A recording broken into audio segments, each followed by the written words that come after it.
Alrighty. Hey, folks. How's everybody? Welcome to Esoterica live stream. You'll notice that the background looks a lot different and it looks a lot more empty. The reason why it looks a lot more empty is because, as you know, I'm in the process of packing up this entire room, this entire office study monstrosity, and redoing it. I'm going to basically gut this to the walls and rebuild a library. So if it looks different, and maybe if it even sounds different, I can hear a little bit of an echo in here. That's the reason why. So so that's the first the first I guess boat of news is that this entire study is packed up. But the reason why it's packed up, or at least when I packed it up, was I got it all packed up with the help of a dear friend of mine. And I got it all packed up before I left for Egypt. And so that's sort of the talk for today, is to talk a little bit about what went on in Egypt. I can see some folks, even some folks in the chat. My lovely friend Vera. Hey Vera, it's good to see you in the chat.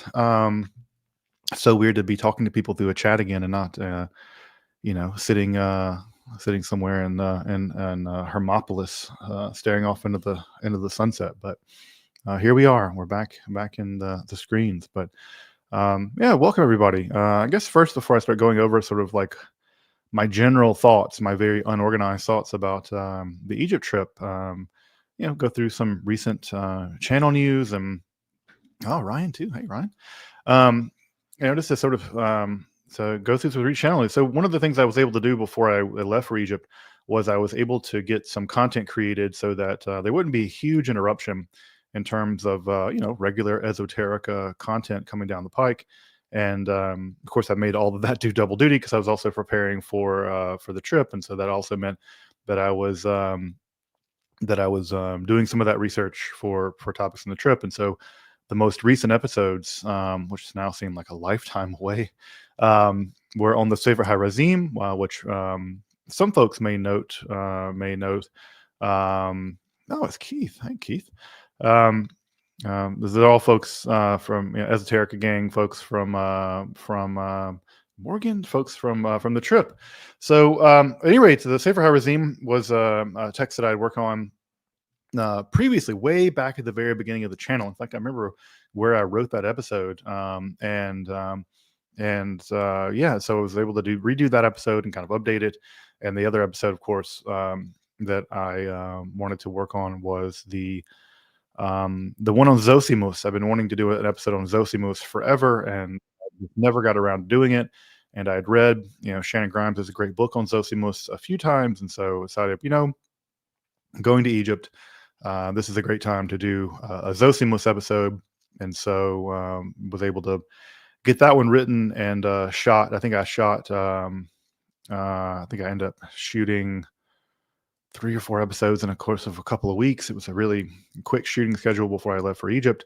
And then, got on a plane and ended up first in Charles de Gaulle Airport, then in Egypt. So Rudy also all kinds of folks are here from the trip. Let me get right into it and to say just a few things about the trip. It's, I don't know how other folks who feel about it, who are on the trip. I know that some folks are here.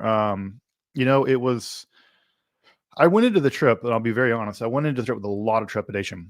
And the trepidation was mostly wrapped up with me. As you can probably imagine, I'm an introvert. I do not do well with a lot of social interacting. I find, small talk to be very difficult. Even some dinner time talk, can be difficult. And you can imagine, you can ask my long-suffering, amazing wife about my inability to do that.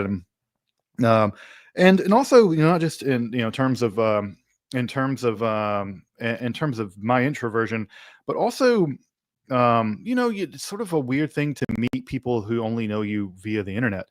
And in a big way, I didn't want to disappoint anybody. I think that often when you have this sort of asymmetrical relationship where you know a lot about me and I might not know anything about you, you don't want to disappoint people. And I didn't want to disappoint people who had, invested a lot of money into flying, across the world to come and do this big, amazing trip. And so there was an element also of I didn't want to disappoint anybody, and you know, that sort of that lingered loomed large in my mind, and also just the idea that there would be a lot of long days. It would be a big investment of time and a big investment of work, and I didn't really know how easy that would be, or difficult it would be. You know, when you're working what are effectively 12-hour days for weeks at a time. You know, so these trips went on for weeks. There was a real question of, you know, could I do that? Was it even physically possible or mentally, psychologically possible? And so I went into it with a good bit of trepidation, and what ended up happening was all, I think, very all very lucky in some ways, or the result of good planning, or some combination of all those things. And what I'll say, I guess, just as a general thing, is I was really impressed by every aspect of the trip. I was super impressed by all the people that came. Um, you know, the folks that came along were just amazing people, extremely thoughtful, deep thinking people with a range of interests, a range of expertise, and just like super smart, but also folks who were very smart and also very humble and very compassionate, and yeah, just thoughtful, engaged people. It was a group of folks who were just, I mean, I'm talking about both tours, just really kind, humble, thoughtful people who were able to, you know, really bring themselves into a space that all of us were, I think, a bit bowled over by. And I was just really impressed by the caliber of the folks who chose to come along on the trip. So the most impressive thing to me was the people that I was with. You know, pyramids are cool. Um, you know, sites are cool. All that stuff is a cool. All those things are amazing, of course, but nothing beats human connection. Nothing beats connecting with people on a deep level in which you basically have daily experiences of awe and wonder, and yeah, nothing beats that, right? Nothing beats that at all. And so the most impressive thing to me was the folks that were on the trip. Hey, Hank. Also Hank on the trip.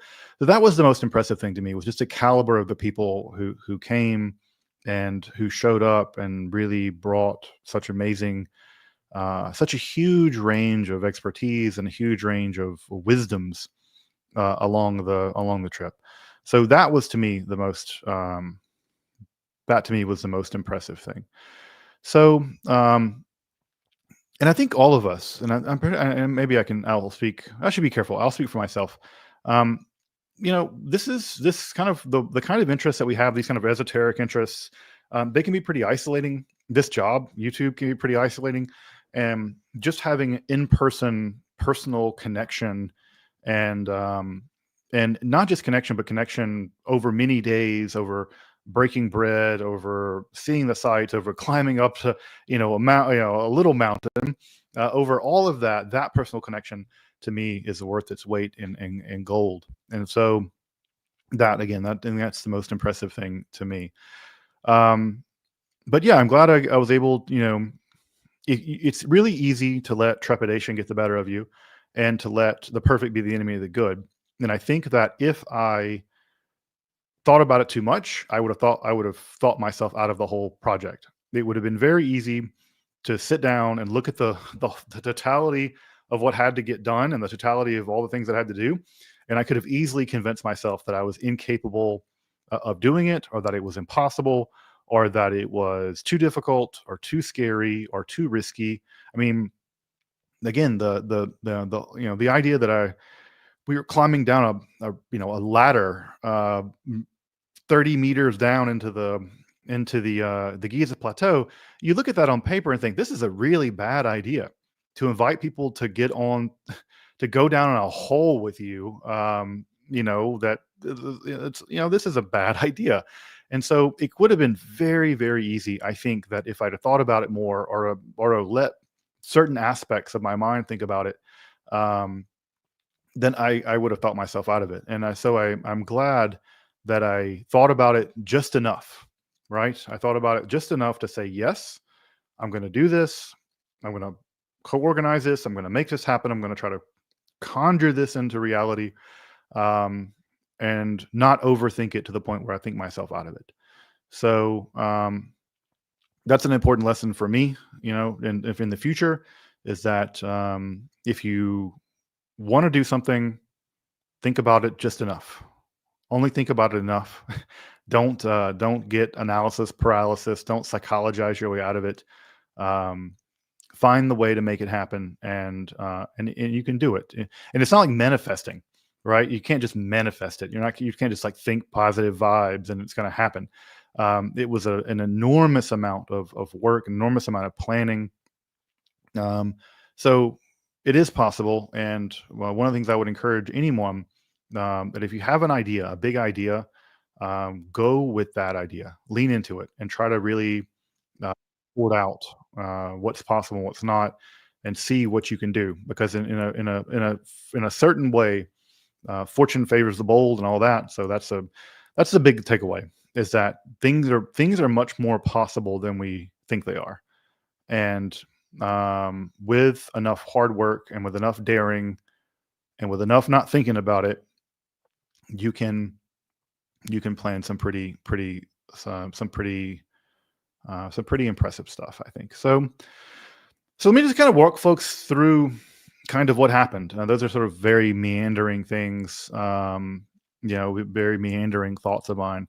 But again, I think that one of the great things about this channel is I can be honest about, um, I can be honest about myself. I can tell the truth that this was a hard thing to do.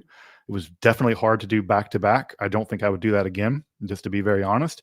And it wasn't. And as an introvert, one of the big worries that my family expressed was like, "You're going to go there. You're going to do this because you're a hard headed person. You're not going to not do it. You're going to do it, but you're going to come back and you're going to be a puddle. You're going to be completely incapable of doing anything for weeks. You're not going to want to see human beings at all. You're going to be just completely a wreck." And this is even a worry. I was talking to my dear friend Vera, who was also on the trip with me, and she was also just like, you're on adrenaline, and this is going to dump out, and you're going to like be a mess. And I was kind of expecting it. And I think the fact that that I got back and I felt great. I felt great. I was tired, of course. I was jet lagged, and I'm getting over the jet lag, and that's just everyone's jet lagged. I was tired, in a way that, of course, I'd be tired, but the bottom never fell out. There was never a moment where I came back and was like, "Oh God, that was, never do that again," or whatever. None of that happened. And I think the reason why none of that happened is because some of that is me, but I think also a lot of that was the people I was around. That I was around lovely people who really made me feel great. I woke up every morning, even if I'm waking up sometimes at 3:30 in the morning. I got up every morning looking forward to seeing people, to hanging around them, to experiencing these sites with people, to learning with people. And I think once you're waking up every morning excited to be around other human beings and excited to do your work in the world. My work in this world is education. Now that's the work that I want to do. It's a work I'm enthusiastic about. It's a work that I love. When you wake up and you know that you're going to be surrounded by good people and kind people and thoughtful people, and you're going to do the work that you love to do in a beautiful, amazing place, it turns out that, it really is a case that, that you're able to make that work, and the bottom doesn't fall out, and you do feel good about things. So you do feel good about things. At least I do. So now that's the sort of the big takeaways. But let me just, so yeah, maybe folks, just as an FYI, folks, I was there. We were in Egypt. I was in Egypt for a little over a month. I got there on February 10th or 11th, right after my birthday. I spent my birthday in Charles de Gaulle Airport, which was fun. And so I got there, the 10th or 11th, and I didn't get back home until the 12th or the 13th of March. So I was there a little over a month. And I led 2 back-to-back tours / seminars highlighting some of the more esoteric dimensions of Egypt, but also, of course, just doing bucket list stuff too. I'm not, I was never so pretentious or never so arrogant to think that you should go to Egypt and not see the pyramids and the Sphinx and all those things. Of course, we did that stuff too, but also I think we did a lot more off the beaten path stuff, which is what I wanted to do and which I thought was important. And so we got to see a lot of sites that, um, I wouldn't say exclusively we get to see, but I would say that we got to see a lot of sites that most people do not see. And we got to see sites I think are absolutely, absolutely once in a lifetime experiences. Unless I go back and do the exact same tour again, I'll never be able to get down into the Osiris shaft again, and or maybe get into Tomb 25 over at Amarna and stuff like that. So, but anyway, that's what it was. It was two back-to-back trips. I had a 2-day break in the middle, and of course, I spent that 2-day break reading over a 400-page analysis of the tomb of Petasiris, because I'm a complete workaholic and I can't stop working. But at any rate, that's what we're up to. But again, I'll walk folks through the itinerary a little bit and see what to and kind of give people the idea. So we got there, and again, this is sort of true of both itineraries, but both trips were very different. Neither trip was a carbon copy of the other, because the people involved weren't carbon copies of each other. And of course, we made changes because I wanted to make changes, because I felt like I learned some stuff on both tours and they were slightly different. But the first thing we got to do was we got to visit the I will also say, yeah, Morgan mentioned this, of our tour guide on the guide for the Egyptological stuff was a wonderful fellow named Ashraf Mansour, who I will say I absolutely loved to death. We became really great friends on the trip, and we would be up at 4 a.m. at the front of the bus, like making jokes and like being ridiculous. It was hilarious. Ashraf is just such a thoughtful, generous, kind, just cool guy. Just absolutely a cool person, and I miss him a lot. I've talked to him a little bit on WhatsApp, but yeah, I miss Ashraf a lot. He's such a great guy. I hope he'll get to the States and I can show him around. What a mensch. You meet people in life and you're like, this person, but you meet some people in your life and you're like, this guy is something really special, really really a good soul. And Ashraf Mansour, I don't know if you're watching, but absolutely an absolutely quality human being, who I had the absolute pleasure and honor to get to know, not just as a colleague, but as a friend. I mean, you don't know how you're going to interact with people when when you're working with them for basically 30 days straight and you've never met them before, and you're working in very tight quarters, and with very little sleep sometimes, and pretty serious environment. And it's really, I feel really lucky that not only did I make a great colleague, but I made a really amazing friend. So Ashraf, man, you were fantastic. But anyway, this is the folks are curious about the itinerary. So we got to go to the Egypt Museum, the Egyptian Museum, which is just like, it's basically if ancient Egypt just kind of vomited into a room. It's just all the greatest hits, basically, of ancient Egypt, all just piled into a early 20th century building, and you would just be shocked at the things that you're totally capable of walking around. One of the things that we were, I think it was in the second tour, that we were just standing in front of the Stele of Merneptah, which is contains the oldest mention of Israel, and there was no one there. No one even, there was no one there but us. We were standing in front of what is the earliest mention of Israel. And it's amazing that there's not even a sign to tell you that it's there. Unless you know what you're looking at, it just looks like one more stele. And of course, it also contains all of the other amazing steles and statues. The very tiny little statue of Khufu, and the amazing statue of the big black basalt statue of I think Khafre.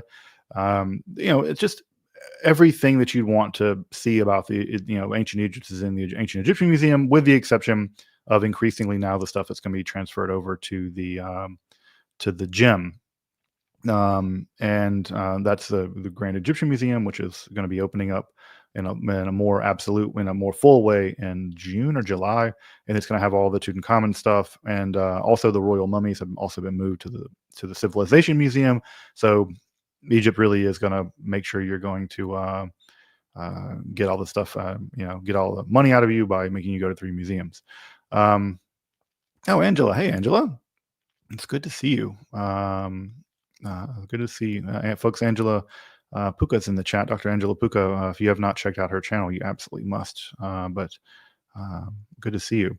I know some folks are mentioning these alleged giant 2-kilometer structures found underneath the pyramid.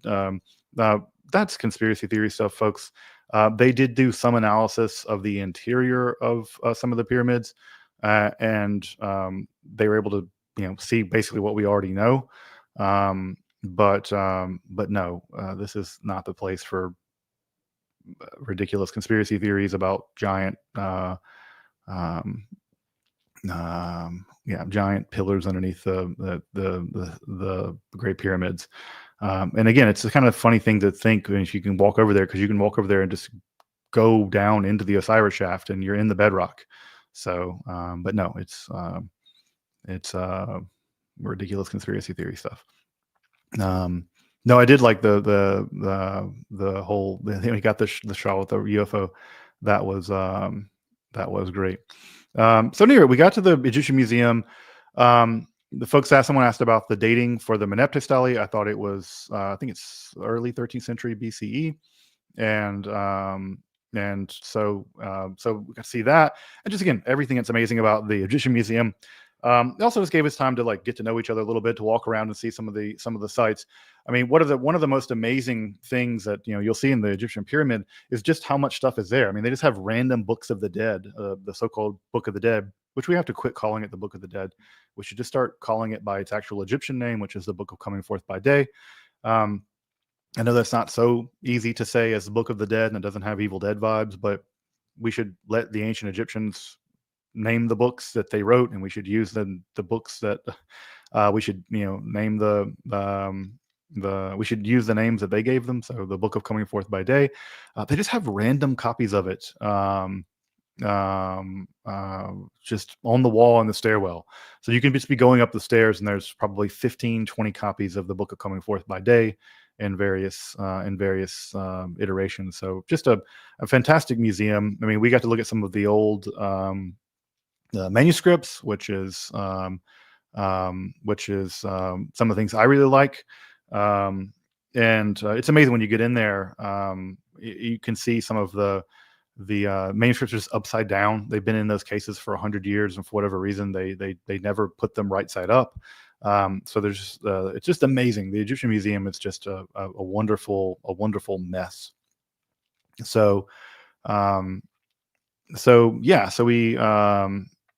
we got to the Egyptian Museum. The next day, we were able to visit Old Cairo. The same, Andrew, you're right, also with the so-called Tibetan Book of the Dead, which also is not called the Book of the Dead.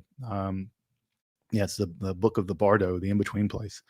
I don't know why we insist on naming these books the Books of the Dead. Maybe it sounds cool or something. So next day we were at the Coptic Museum and in Old Cairo, and the Coptic Museum is really the most slept-on museum in many ways of the of Egypt. It contains some of the most beautiful aspects of sort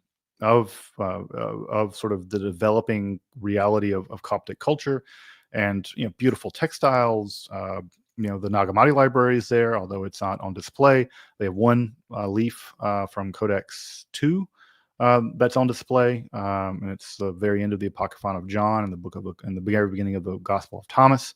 So, and just the Coptic Museum is beautiful. We got to be hosted there by one of the main directors and also one of the leads on the restoration of the oldest discovered book of Psalms written in Coptic. that was actually found in a grave of a little girl. And so, just an amazing museum. Some of the woodworking and the ceiling is just itself absolutely beautiful. So I think the Coptic Museum is pretty slept on by most people, but well worth a visit if you're in Egypt. We also got to visit the Ibn Ezra synagogue, which is where the Cairo Geniza was located. About 400,000 manuscripts in various states of fragmentation were recovered from the Cairo Geniza, including one of the oldest magical manuals that's been recovered in Hebrew, and the Sefer HaRazim. So it was recovered there. So we were able to spend some time in the Ibn Ezra synagogue, which is a very beautiful synagogue. Sadly, now there are no Jews basically left in Egypt, and so the synagogue is just a museum at this point. It's not actively used, unfortunately, but it was really amazing to be in there and at least get to see a little bit of the world of sort of the world of Egyptian Judaism that existed. And really beautiful, really beautiful synagogue, quite well worth visiting. The next morning we were out at the Giza Plateau, extraordinarily early, depending on which tour we were on. But the main thing that we did on the Giza Plateau was we got to go down into the Osiris Shaft, which is, as folks know, on the causeway leading up to, I think, the middle pyramid. On the causeway there is basically a hole, and in that hole you can go down in there, and we were able to go down into the so-called Osiris Shaft, which is like a series of 2 layers underground, or 3 layers underground, but it's one of them one of them contains several burial vaults, including one in basalt, and then one in dacite. I will say that the dacite sarcophagus that's found down in the burial vault, I think Zahi Hawass labeled it area Tomb G. What's most interesting is that dacite, the Tomb G dacite sarcophagus. It's the only known dacite sarcophagus in all of Egypt. There's no other sarcophagus like it anywhere in Egypt, and the only other place only place that usually dacite is taken from is Turkey. So strangely enough, that it looks like that stone, which is huge, was shipped all the way from Turkey and ultimately ended up in the Osiris Shaft, which is very strange. And of course, the most famous thing about the Osiris Shaft, and even noted by Herodotus, which is a distinctly weird thing to be in the same room that Herodotus was in, which just like shows you how ancient some of this stuff is. I mean, even by Herodotus's time, it was quite old, but to have literally been in the same room that Herodotus was in was really weird. But at any rate, down another shaft, there's at this point a flooded room. It's not always flooded, but a flooded room with 4 pillars and a sarcophagus in the center of the room, with usually with a channel of water on all four sides that's filled with water. And Zahi Hawass denoted this as the Osiris Shaft because he believed, and it seems reasonable, that the bottom layer of the shaft was a symbolic tomb, perhaps for Osiris. And there's not a lot of debate about exactly what the Osiris Shaft is and what it was used for, and even when it was made. There's a couple of Old Kingdom amulets that have been found in there, but there's other stuff in there that dates to like I think the 26th or the 28th dynasty, and so there's a huge range of what's going on in there, and we don't know exactly what the Osiris Shaft represents.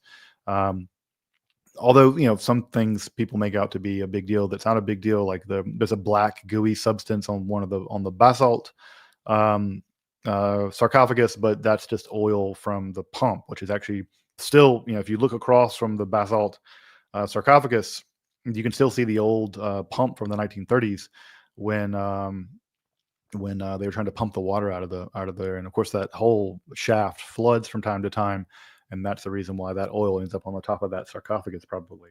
but it's just oil. It's petrol.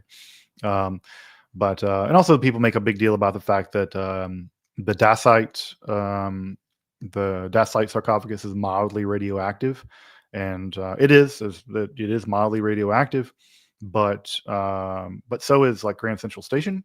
If you go into I think Penn Station or Grand Central Station, the granite inside of I think it's Grand Central Station in New York, but the granite in there contains a small amount of uranium, and it's actually, if you were to take a Geiger counter in there and test it, it would not pass tests of acceptable radiation levels for a nuclear power plant.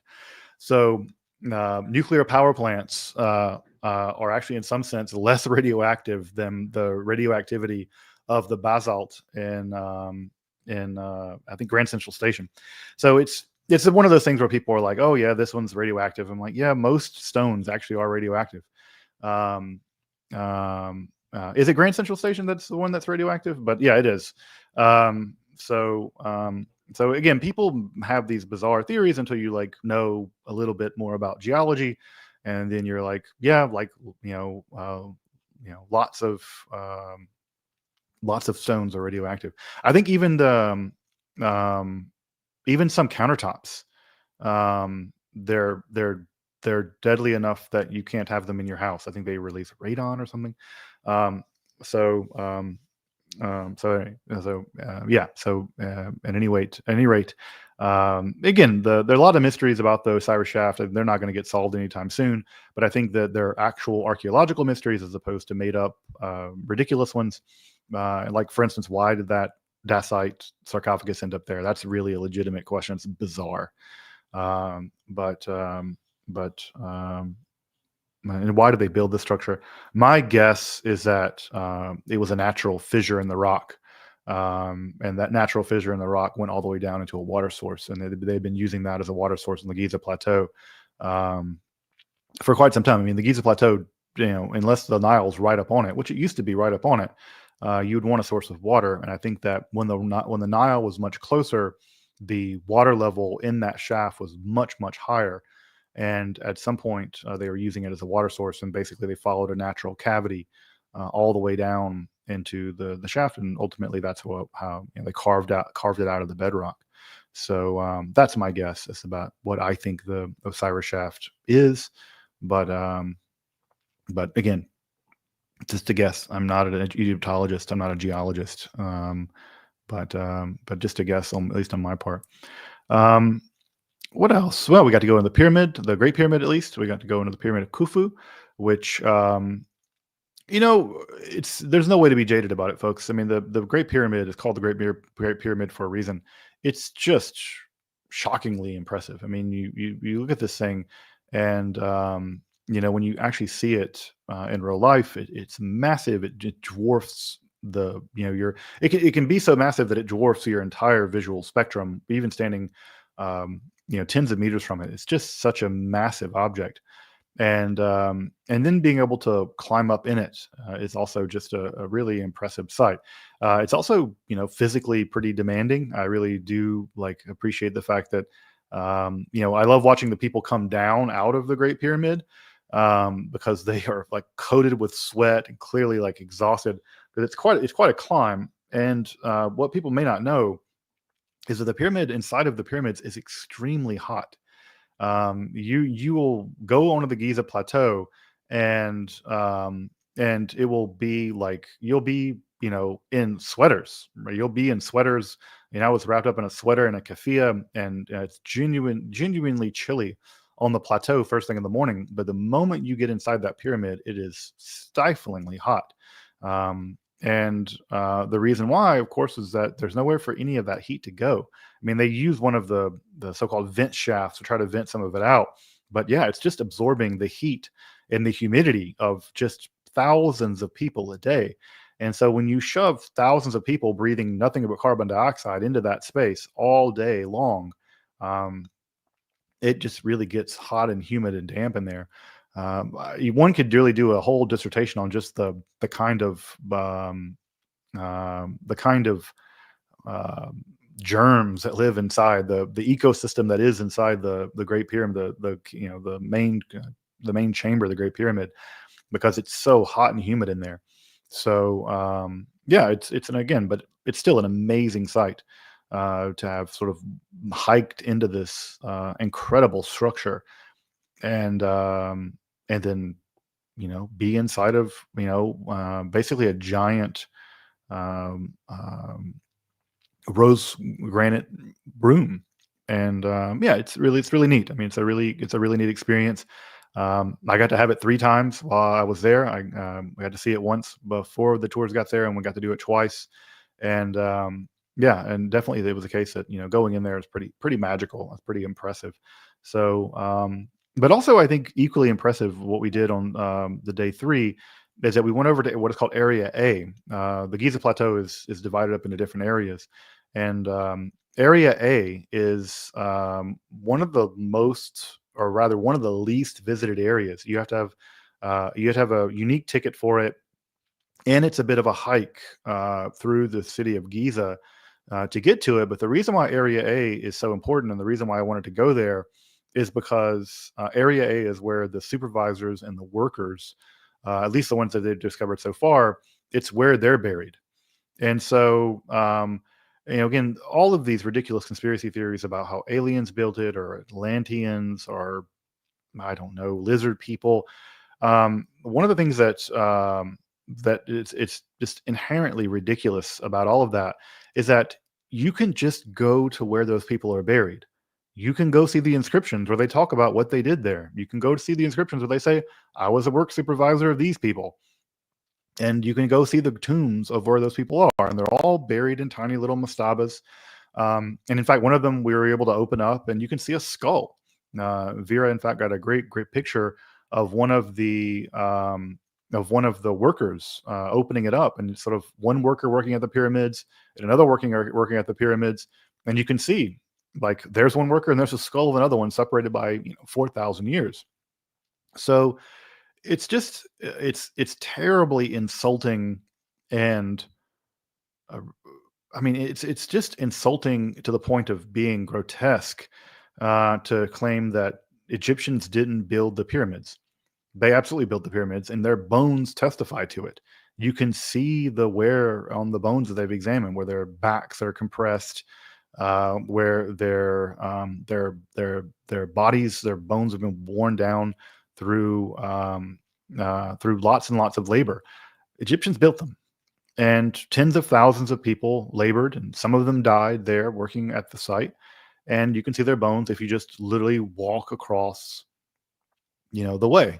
And most people don't walk across the way. Most people don't even know that the workers' tombs are there. And it's such a sad situation that part of the reason why some of these conspiracy theories of the pyramids persist is because people just aren't willing to, like, do the work of walking across and going and looking at actually at the tombs of the people who built the things. And so it was important for me to get over there and to see the workers' tombs and see the remains of these people who did this extraordinary thing, because I don't know, it seems like weird if you see the structures and marvel at the structures, but don't pay any respects to the people that did the work to build them. And so again, as like a working class kid, I don't, when I walk into a building, the first thing I look at is the sprinkler systems, because that's what I did. So my dad did. He was a pipe fitter, and so when I walk into a building, I remember hanging black pipe and putting in sprinklers with my dad. So the first thing I walk into a room is I look at the sprinkler systems, and so I don't marvel at the building. I marvel at the builders, because the building is just labor concretized. It's labor frozen in time, but if you don't see the laborers, then you're divorced from the reality of what actually happened. And so it's incredibly important for me to be able to see, oh yeah, these are real people who really did this, and here are their bodies. Their physical remains are still there in the shadow of the pyramid, sadly in the shadows of the very bosses that they had working in the work gangs on the pyramid. And so I was really impressed by Area A, because it gives you a totally different impression. And also, you're not mobbed by huge amounts of tourists like you are on the Giza Plateau, and people trying to sell you stuff. you can literally see the pyramids in the background the entire time. They're looming. You're literally in the backyard of the pyramids and the Sphinx. They're just a few hundred meters away, really, or a few thousand meters away. But here are the people that built them, and they should just put this in more documentaries. And I will say, to the credit of Mr. Beast, we all live in the shadow of Mr. Beast around here. Is that Mr. Beast, when he did his Egypt episode, did take the time to highlight Area A, which I hope really brings a lot of more tourism to that area, and because it deserves it. It just absolutely deserves it, because we shouldn't marvel at the construction if we can't also pay respects to the constructors. And so I think that both have to be. I think both are an important part of the process of cultivating and experiencing the awe that is that site. Of course, we visited the Sphinx and got to see the Sphinx, which is, it's funny. The pyramids, to my mind, are so much bigger than you think they are, and the Sphinx is so much smaller than you think. Sort of in these Dutch angles, like looking up at it, and so it always looks huge. But and again, by no means is it small. It's a monumental construction, obviously, but it's not as big as you might think. And also, my favorite thing on the Giza Plateau is across the street from the Sphinx, which is the Kentucky Fried Chicken. There's a Kentucky Fried Chicken that's a 2-story Kentucky Fried Chicken. It's directly across the street from the Sphinx. Like literally, you could throw a rock and hit the Kentucky Fried Chicken from the Sphinx, and it has just like, it's the most amazing location. I just love the fact that there's a KFC literally a stone's throw away from saying, yeah, it's a halal KFC. It is one of the things I did want to go there and I did want to go do, but I wasn't going to drag everyone into the KFC for a group photo.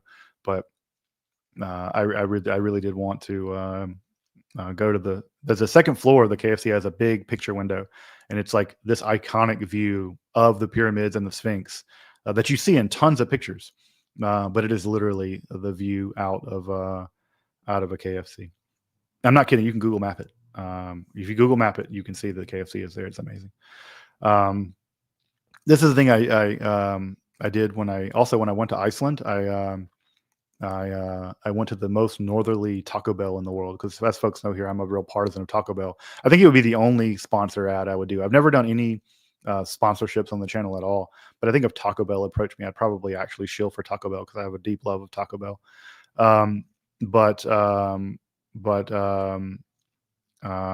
Oh, Morgan, you were going to go to the Giza Pizza Hut KFC. Yeah, the Ramadan traffic is no joke. But we should have made a pilgrimage to the KFC. But no, I did make a pilgrimage to the northernmost Taco Bell in Iceland, and even wrote Taco Bell in the Elder Futhark, and it was great. It was like hilarious to be eating Taco Bell in Iceland. It was a fun thing. Anyway, Taco Bell, if you're listening and you want to do ads on Esoterica, please let me know. I will absolutely shill for you. I love your 7-layer burritos and your veggie Mexican pizzas. Hit me up, Taco Bell. What else? Next day went to Saqqara. So folks may know that the Giza Plateau and the Saqqara Plateau are actually part of one. I'm really serious, Taco Bell. They're part of one big necropolis. They're actually one united necropolis.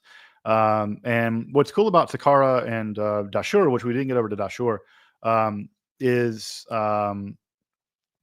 that they're one big necropolis. And what's cool about it is you can see them developing the pyramid technology.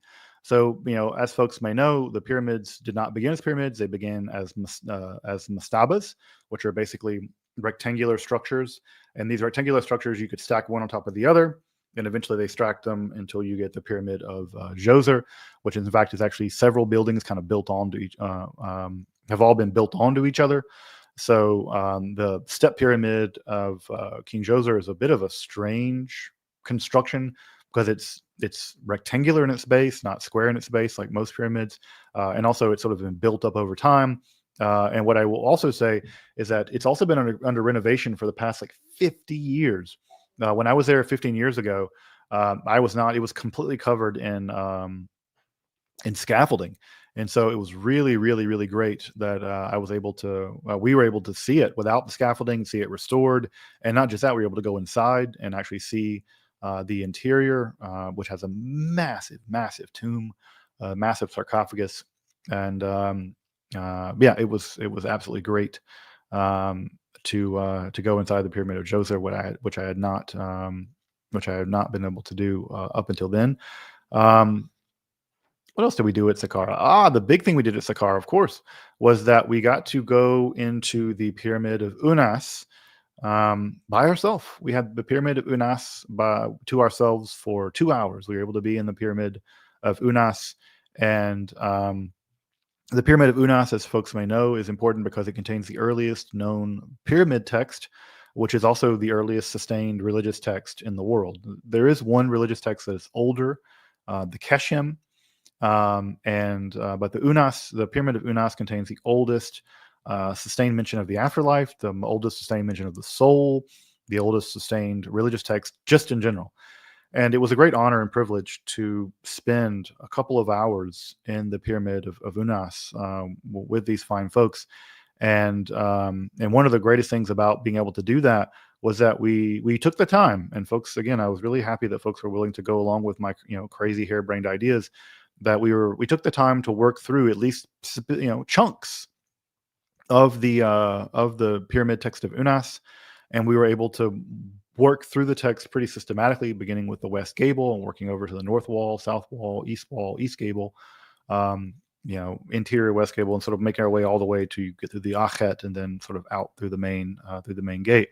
But it was really a special experience, to say the very least, deeply touching experience to be able to honor what is one of the most important sites in human history and study the text of the Pyramid of Unas inside of it. It's one thing to read a book, folks. It's another thing to step inside of it. Literally, you're inside of you're literally inside of this religious text, and the religious text is like a giant stone blanket all around you, where you're just like surrounded by the majesty of this text. And yeah, I can't put into words just how special that it was. I've taught the pyramid text. I've made videos about pyramid text. It's a text that I felt like I knew really well, and again, I know well in a cerebral kind of way, but it's a completely different experience to be in there and to be working through it systematically and taking turns reading out from the text itself. So an incredibly powerful, incredibly humbling experience, deeply honoring that I'm able to do that and share that experience with other folks, other human beings who are also interested in this material as well. So it was one of the highlights for me of the trip was being able to study the pyramid texts in the Pyramid of Unas with other folks. It was just a really, really, mind-boggling experience. Other folks, we got to go to the Pyramid of Teti, which is another pyramid just across the way, a little bit down the road from the Pyramid of Unas.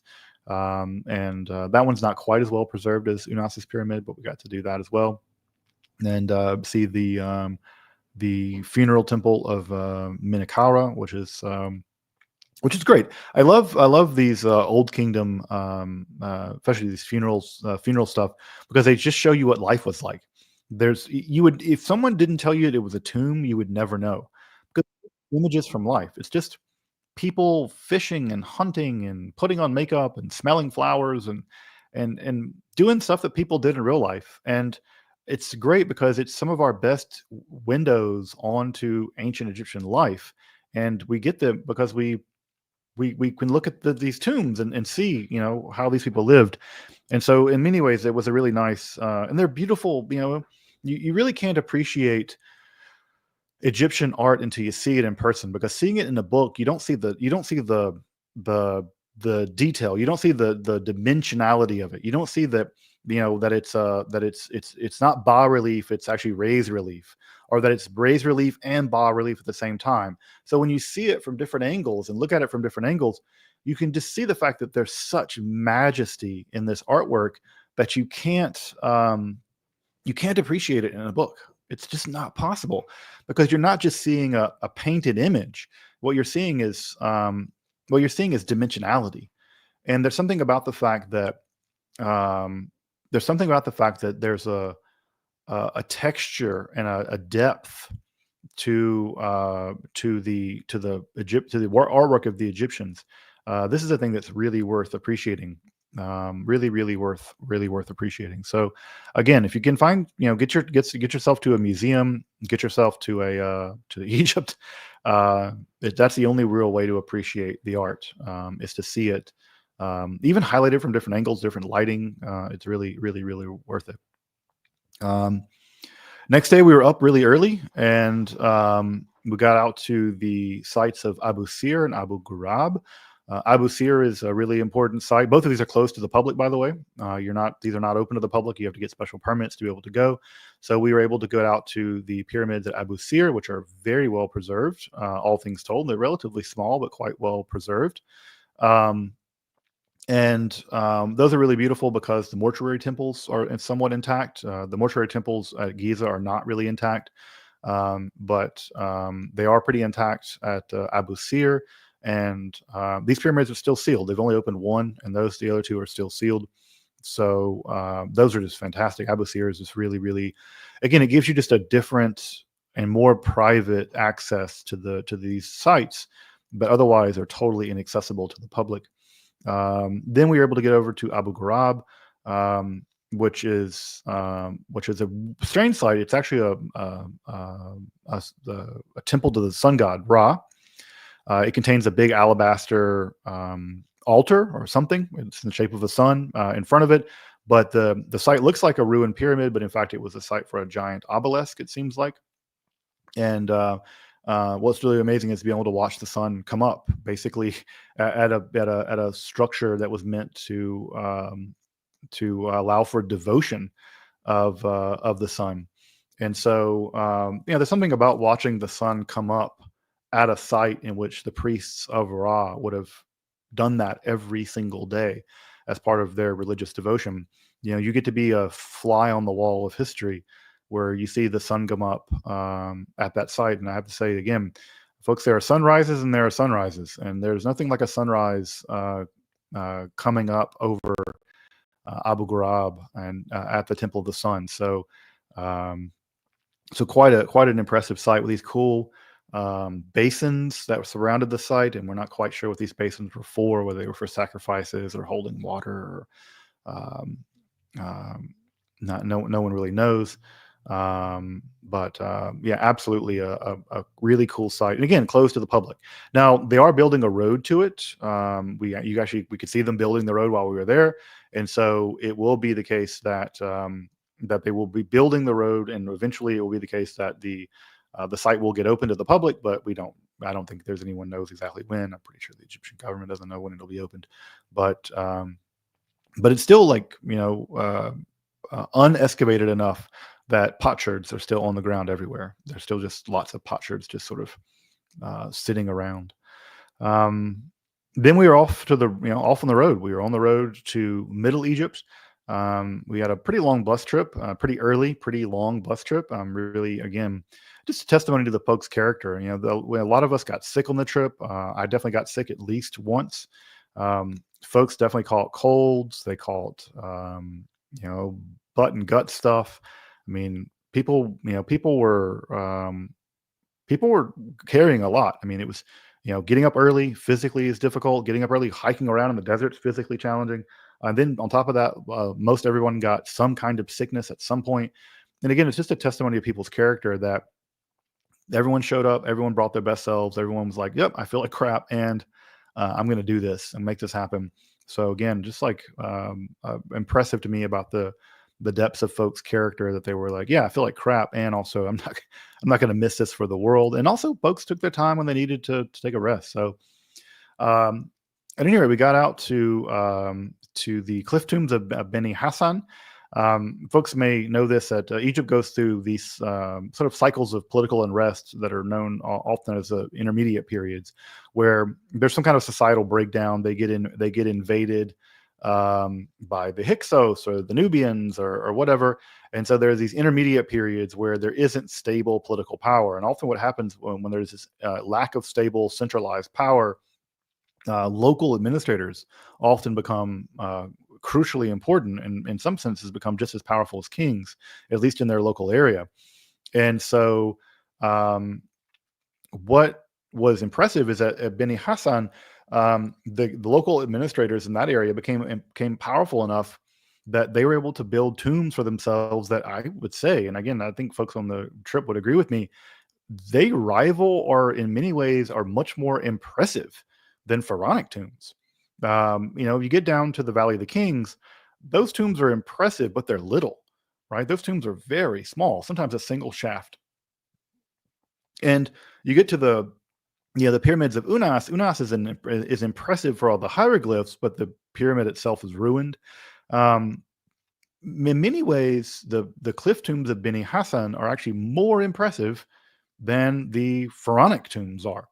And so these tombs are magnificent. They're huge inside. They're cut into the cliff of a mountain, and they're just spectacular. I mean, you're talking about uh, how tall are they? 50 feet tall, 40 feet tall, huge. I mean, they're cavernous inside, for lack of a better word, massive tombs, and they're just and beautifully drawn. You get these beautiful hunting scenes and wrestling scenes. You just get this amazing explosion of artwork. One of the earliest depictions, if not the earliest depiction of a Canaanite, is preserved on one of the walls. And in fact, when I went on the first tour, I was looking at the image of the Canaanite and the Canaanites, and I was perplexed. I was like, I've seen this image before, and it ends up what I realized was literally one of the paintings from the tomb is literally one of the ones that I use for a textbook. I actually have a textbook that uses that exact image. And so again, you're walking around in tombs in which they're using imagery from the tombs as textbooks, as covers for a textbook I use. So again, the cliff tombs at Beni Hassan were really, really cool. It's also cool to kind of drive through a village. The village there was really lovely. There's all these kids waving and yelling at us, and they're all super sweet, and living frankly in quite impoverished circumstances. Folks may know Egypt is very much a developing world country. It's hugely populated, although it's experienced massive inflation. I think Egypt's suffering from somewhere in the neighborhood of 30% inflation. Recall how shocked and horrified we were in this country, in the United States, to get 10% inflation. 30% inflation is huge. And also the currency's been debased and devalued by almost 100%. And so Egypt's suffering, and common people, of course, suffer the most. But yeah, it was an amazing experience there to see the children who otherwise live in quite impoverished circumstances, just really happy to see a tour bus, I guess. Sweet kids, smiling and waving. So that was a lot of fun. What else? Oh, I mentioned we also went to Heliopolis, which I forgot. Heliopolis, folks may know, is the oldest known university in the world. It's the oldest known university. Basically, all the major Greek people that you know of studied there. This is a place where some of the major scholars, Eratosthenes and Solon, so many people, Manibo, all these guys were educated at Heliopolis. It was a major city of learning, as it was known in ancient Egyptian. In fact, the Bible refers to it, I think, in Genesis 41, when they kind of want to flex on how great Joseph was. The way they flex on Joseph is by saying he was married to the daughter of one of the priests of Heliopolis, and the Hebrew word there is on. And so the writer of Genesis knew how important Heliopolis was. So when they want to tell that story and make Joseph out to be really a high-ranking member of the Egyptian society, they literally have him married to one of the priests of Heliopolis. So a really important site, although there's not much left there. Literally, it's just in the midst of Cairo. So when you go there, they collected sort of an archaeological park, but there isn't much left of actual historical Heliopolis, or if there is, it's all sitting below ground in Cairo. The next big thing we did day 7 was we got out to Amarna. And folks, Amarna, you may know, is famous as the city that was founded by Akhenaten, the famous heretic king. He switched the religion from the polytheism, or certainly polytheism dominated by the priest at Heliopolis, to something like a henotheism, which is to say, not exclusive worship of the Aten, the sun disk, but or maybe even better to say the force that empowers the sun disk that he identifies with the Aten. But at any rate, he broke with the traditional religion. He broke with the priesthood and formed his own city. He took his toys and went home and made his new home. And he formed that home at Amarna. And it's a massive site. I mean, apparently the most recent records indicate that Akhenaten had 50,000 people working there, building this city, building his tombs, building the tombs of viziers, which are also up there on the cliff. And Akhenaten is infamous for for the transition to Atenism, the transition in art. Right? If you've ever seen the art of the Amarna period, you know that it's strange, to say the very least, at least compared to Egyptian art more generally. Akhenaten himself is often depicted quite unusually, so unusual that some people think that maybe he had a genetic condition like Marfan's disorder. I don't know that I believe that, but quite unusual art. And at any rate, the cult of the Aten thrived under the leadership of Akhenaten and his family, who were the mediators, to the Aten. And we got to go inside of Akhenaten's tomb, which is unfortunately in a valley tomb. Unfortunately, it's been flooded and has been totally submerged in water on several occasions, which severely damaged the tomb. And sadly, a lot of the tomb is badly damaged. And but you can still see the Aten displayed prominently through the tomb. One of his daughters was also buried there as well, and so there's some great images of her and his family more generally.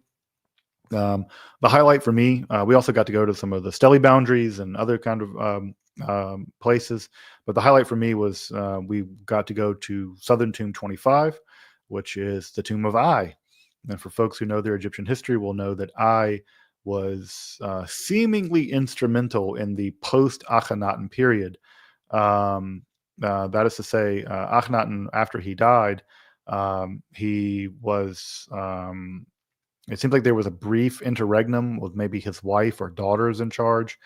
They were quickly overcame by this guy Ai, and Ai was himself overcome by Horemheb, the leader of the military. And Horemheb basically demotes Ai to non-existence, demotes Akhenaten to non-existence, and they're all systematically purged from Egyptian history.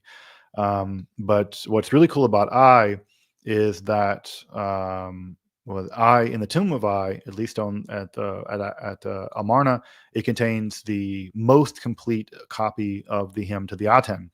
And the hymn to the Aten, as folks, I'm sure anyone who's studied Egyptian history or religious history, the hymn to the Aten is basically in every book on sort of compilations or anthologies of religious literature.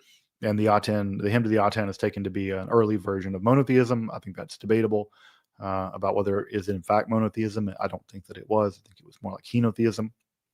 And but at any rate, it is in the tomb of Ai, Southern Tomb 25, that the the hymn to the Aten is best preserved, but also one of the best portraits of Akhenaten actually on the site.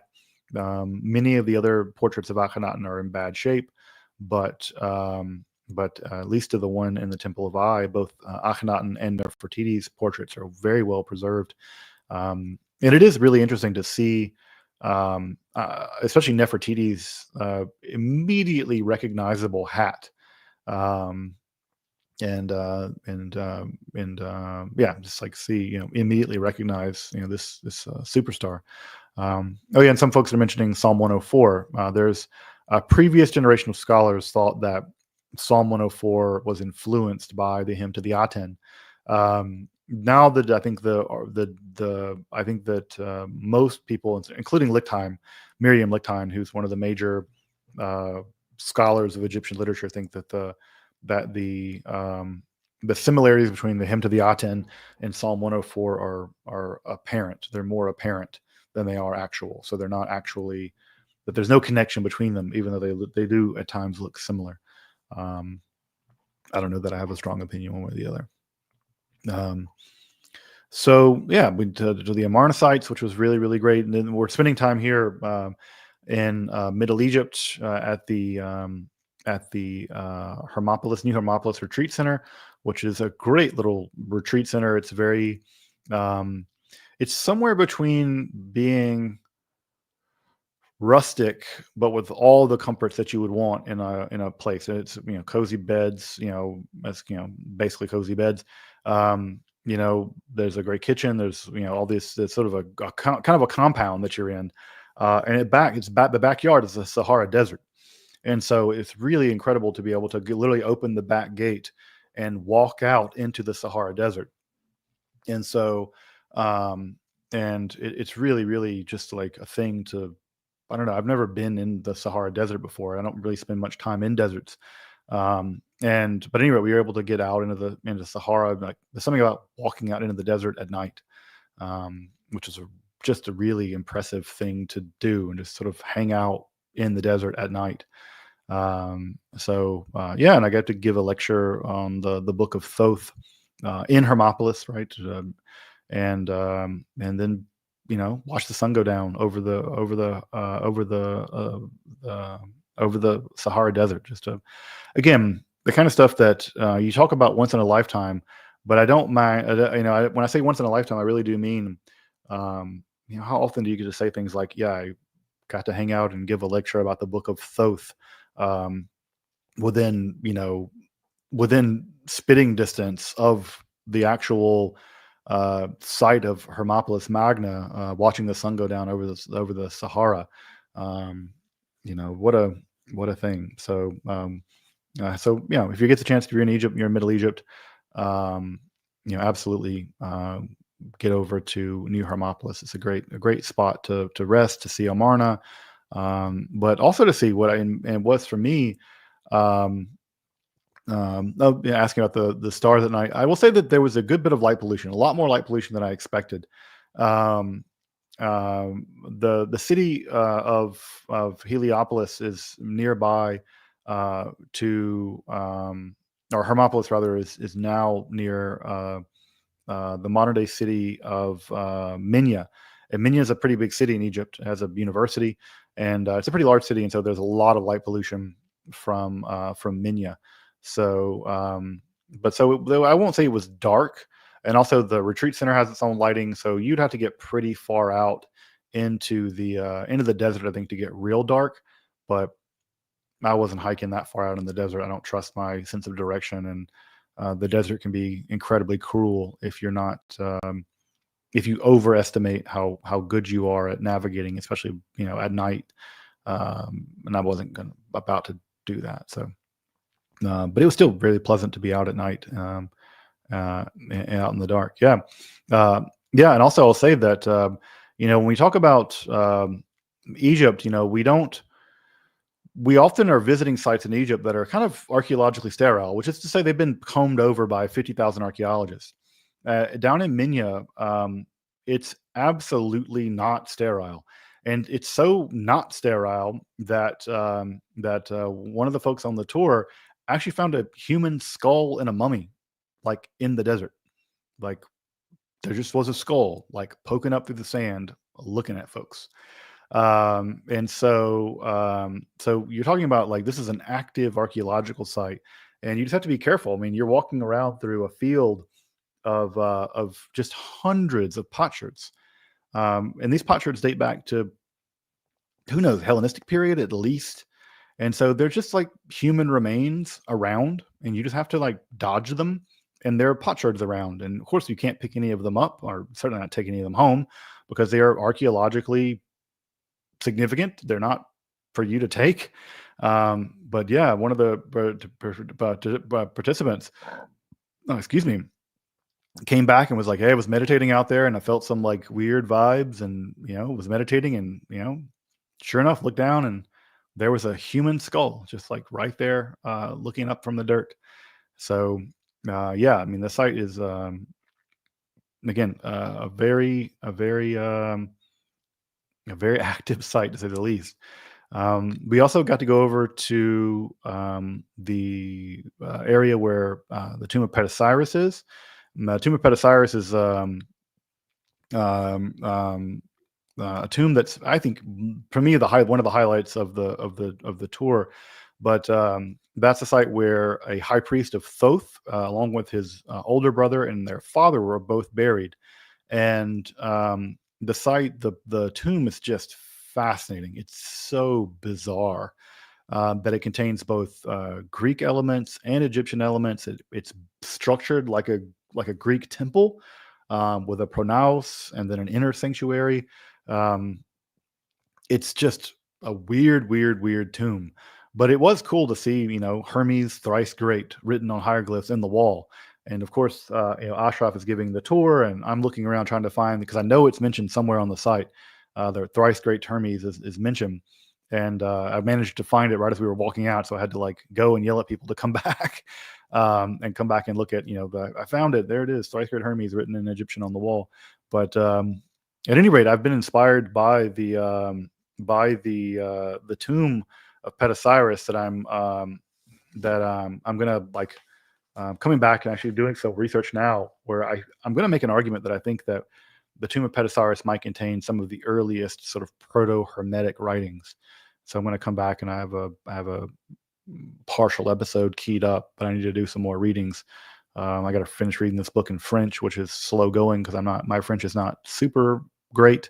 Um, and and yeah, I need to read some other ads that are also equally old, or ads, some older texts that are uh, equally in French, and also equally old.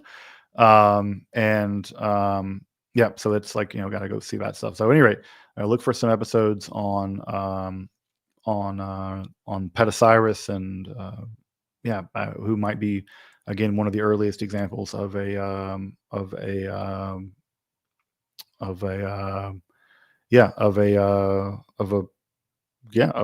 actual proto-Hermeticism. So what else? So we got back from Minya. On the way back from Minya, we went to visit the Coptic monastery of Saint Mary of the Syrians, which you would sound like a Syrian monastery, and it was originally a Syrian monastery, but it has since become a Coptic monastery. And so we visited there. In fact, that's where I got this hat from the brothers there. And so really great to be able to see their manuscript collection, which they have one of the most substantial, one of the substantial manuscript libraries in Egypt, that's still in private hands, or at least in the hands from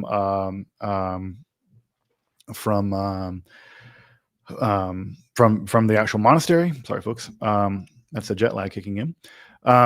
But yeah, I was able to hang out with some of those brothers, and learn about this amazing monastery that they have. And so the Copts are just really cool. I just really appreciate the fact that the Copts have managed to hold on to their religious beliefs for 2,000 years, despite the fact that that is not always, and is not now, an easy story to be a Copt in Egypt. And so it was really great to be able to learn a bit about their history, and yeah, learn about that. So yeah, it was great. Someone's asking about the Christian Wilberg, a critical edition of Corpus Semiticum. When do I think he'll finish it? I don't know. He's been working on it for 10 years. So my guess is 10 more years. That would be my guess. But yeah, so we got to go to the monastery, which was really great. I'm trying to think of specific stuff about the monastery I really liked. I like the fact that there's just random like Syriac and Coptic inscriptions all over the walls of the monastery. And written like vertically, which is weird. You typically don't see Syriac written like that, and I can't read the Estrangela Syriac script, but it's weird that it was written in such an unusual way. Then we got back to Alexandria, and got to Alexandria, and mostly that day I was just mostly crashing, and we got back to Alexandria and crashed. Next day we got to go out to the Library of Alexandria, the new Library of Alexandria, which is really lovely. I mean, it's just a really, really beautiful building. And someone's asking about the Lilith bowls. I'll mention something about them in just a minute. But absolutely beautiful building of the new Library of Alexandria. We also got to visit their manuscript and rare book museum, which was really lovely. We gave a short tour by a lovely young woman there, and there were two funny things about the Library of Alexandria. Is that one, they had a copy of the Shams Amarif on display, which, as folks may know, the Shams Amarif is probably the most notorious book of magic in the Arabic world. So this is a book that inspires some of the Arabic version of the Necronomicon, or maybe the original Necronomicon, the Al-Azif, I think is what Lovecraft calls it. But the curator there, one of the young woman who was leaving the tour, was like, I don't like that book. She was like uncomfortable with the presence of the Shams Amarif. So that was interesting. Another fun fact about the manuscript libraries, they had a Torah scroll open there. And the Torah scroll was donated from the local Jewish community, as much as there was one. And it was open, basically in the middle, actually open to this week's Parsha, which is kind of funny. But it was open to the Parsha where Betzalel is actually mentioned. And Betzalel is interesting for lots of reasons. He's responsible for the construction of the Mishkan, the tabernacle, but it's also my Hebrew name. Betzalel is my Hebrew name. And so it was weird. I was looking down at the Torah scroll and I was just reading it, sight reading it. And I was like, hey, it's the Parsha about Betzalel. And so that was funny. Again, if I were a slightly more, I don't know what the right word is, mystically inclined person, then I would read into that a lot more than I normally would, which is to say that the text was open to basically the middle of the Sefer Torah, and the middle of the Sefer Torah is Parsha. But yeah, a funny thing about the manuscript museum there.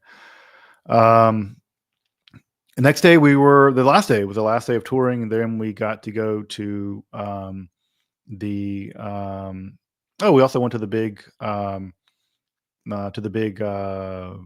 castle that's where the Pharos, the famous lighthouse of Alexandria, was. So now that space is occupied by a massive castle that was built during the Islamic period, which is also impressive, and it's really cool. I mean, who doesn't like a castle, right? Yeah, that's what I said. Is this also this week's Parsha, which is funny because I was just studying it. I was like, oh yeah, I've just already read this. I already read this Parsha 2 weeks ago. But yeah, it was cool to see the big castle and do that.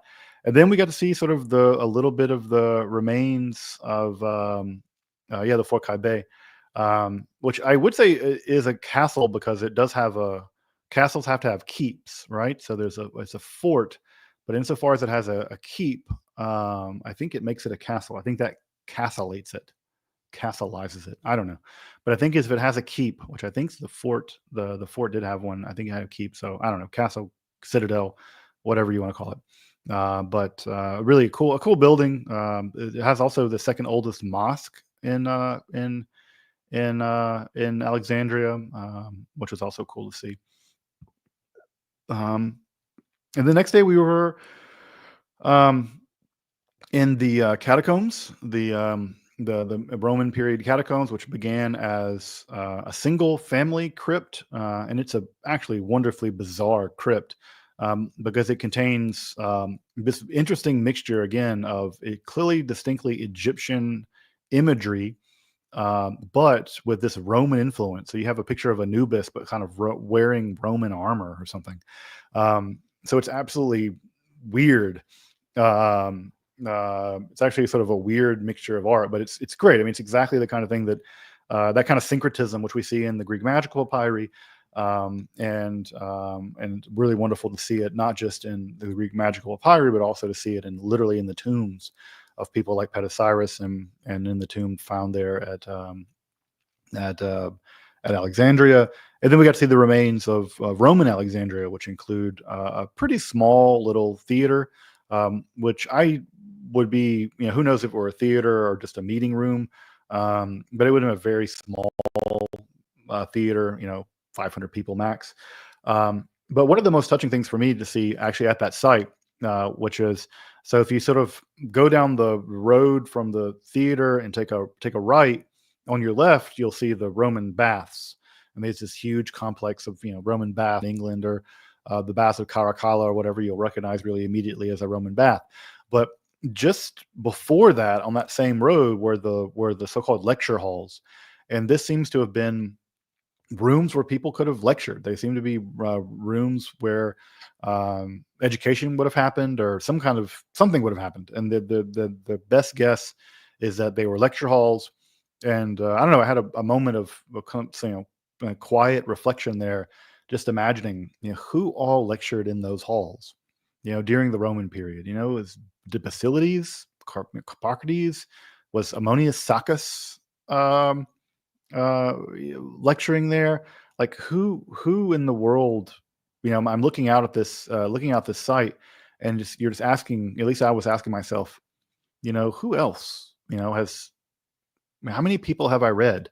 I can think of 50 different scholars to have come out of Alexandria or to have gone into Alexandria. And there was something very special about sort of contemplating for a moment, um, who would have lectured in those halls. And yeah, it was a very, for me as an educator, a very touching moment to be so close to where all that stuff went down.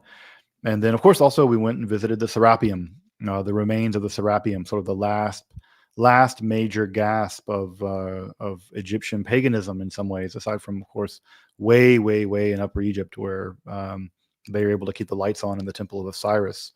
But it was neat to walk around, trap around in the Serapeum, and to know, right, that was the so-called little sister of the Library of Alexandria. And just yeah, we had two Serapeums on one tour. You're right, Ryan. The Serapeum at Saqqara as well. But yeah, the Serapeum in Egypt was famous as a learning center and as a cult center, and so it's just a fascinating place to be able to like walk around in, and knowing that in many ways, sort of pagan Egypt in some ways came to an end. And when the Christians destroyed the Serapeum, and of course the lynching of Alexandria that happened about a century later, or just in the next century afterwards. So again, it was a full tilt journey, folks. I mean, from all the way back to the Pyramid of Unas and Khufu and Khafre, all the way up to the Islamic period, the Coptic period, the destruction of the pagan period in the form of the Serapeum. It was a huge trip. It was a really, really massive trip. And then, of course, I had a 9-hour ride, 5-hour ride back to Paris, which was great because I got to Paris really, really early, and I was able to check my bags and get to Paris, which was great because I was able to go see Notre Dame now that it's been reopened, and was able to get over to the restaurant that was that was Nicolas Flamel's house, so the famous alleged alchemist. And so, which is funny, by the way, because coming up to his house, there's a Purnell Street. That was his wife, of course. And so it was just really great to get to go to Niccolo Flamel's house. And sadly, I didn't have time to go eat there, although I think that I wouldn't have been able to eat there anyway. But able to get some pictures outside of it, and I did stop at another cafe and do the most French thing imaginable, which is have a meal at a cafe and a bit of pastis, and then I was back to the airport and on my way home. So it was a good trip, a short little jaunt in Paris, a side quest, Parisian side quest. Who doesn't want to have a good Parisian side quest? But someone's asking, did I have fun? Yes, I had fun. And the fun was all wrapped up in doing what I love to do. And doing what I love to do is do educational work, do that work with fantastic, lovely folks, and do it in a place that is powerful, impactful, historically amazing, and just numinous. I mean, it was just a really, really numinous experience in general. And so, yeah, of course, there's no way not to have fun. Of course, it was also exhausting. I didn't really think about it, but I basically was working 12-hour days for 30 days straight. I had 2 days in the middle, but otherwise, in many ways, it was kind of being at the office for 30 days straight, which all things told, that's not a bad office to be in, but yeah, it was a lift, but it was an amazing lift. I feel incredibly lucky and blessed to have been able to do it. And some folks are asking, would I do it again? And the answer is yes, I would do it again. I would love to do it again. I don't know when I would do it again, but I do want to do it again. But also, I want to do other kinds of tours in other places, and so I have a whole handful of tours that I have in mind, both in Europe and Palestine, Israel, back in Egypt, and so I have a whole bunch of things in mind that I want to do. But it's all about a question of like making them happen and making them go. Someone's asking about Betzalel. I tend to do TZ. I'm like it's not a Z sound, right? It's a Zion. So Betzalel. So yeah, I'm a TZ guy, not a TS either. Why go for an S when you can get a Z? But yeah, I want to do a trip to Italy. I've been talking with Dr. Angela Puca about teaming up with her and doing a trip to Italy, and thinking about trips to Paris or trips to France, trips to the Netherlands. Thinking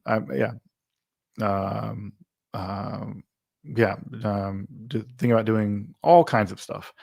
But now at this point, mostly now it's about sort of taking stock of this trip and sorting things out. Yeah, definitely want to do a trip in maybe Prague and Germany about alchemy.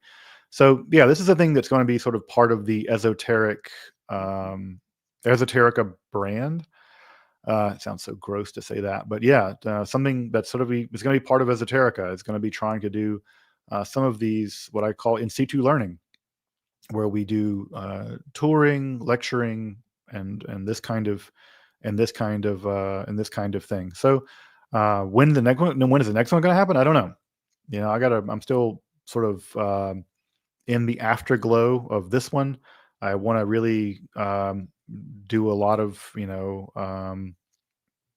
really want to understand kind of what went right, what went wrong, what to improve, all that kind of stuff. So yeah, I want to do that. Oh, also would do one in the U.S. Yeah, someone's asking about what I do one in the U.S. Not only would I do one in the U.S., I'm also already, if there's a witchfinder general who I might be teaming up with to do another one in the United States, specifically sort of based around New England. So definitely going to try to do one in New England, which would be a lot of fun. So I don't know when any of this is going to happen. It's so contingent on forces well outside my control. But I need to get a breather from this one, get some rest, and then sort it out from there. So that's another thing that I may be doing. Yeah. Let me address the question of the incantation bowls. So I released, here's one of them. So I released the incantation bowls to Patreon members early, and they were able to get first dibs on picking up the bowls. And what's happened, if you could believe it, is that all of them, with the exception of 10, have sold. All of them but 10. And so there are only 10 left from this batch. So what I thought was going to be basically a one-time thing of like doing this for like just 50 and being, one and done, is that clearly now that there's a lot of interest in these incantation bowls. And so I've talked to the ceramicist who makes them, and we're now going to do a whole nother batch. I don't know if we're going to do another 50, but we're definitely doing some more. So at this point, I'll throw the link in the chat for folks, and I'll give people who are on the live stream, I guess, the priority here. If you want an incantation bowl, you have to act now. Because like I said, there are literally 10 left. And if you want one, you have to get one from there. And once they sell out, they're going to be gone for as long as they're gone for. I mean, I'm going to try to get some more made pretty soon, but at this point, that is the link, and I'll put it I'll put it down below if folks want to get them again. But that is, at this point, there are only 10 left. And once those are gone, they'll have to wait until we get the next batch made. And so I don't know when the next batch will come in, but I will let folks know when it does. But I'm really impressed with how these came out. I mean, this is just one of them. They're all different. They're all different sizes and shapes, and the Lilith is all kind of a little different in every one. It's kind of tinny, has that nice tinny sound. But they really came out great. I really love the look and the feel of them. They really have kind of an antique feel, but they're not. They're not immediately copying one specific kind of thing. But at any rate, but this one is really, really nice, and I really love the way that these all turned out. So if you want an incantation bowl from this batch, you might want to get it now, because, like I said, they're only out of the 50 that I had starting off.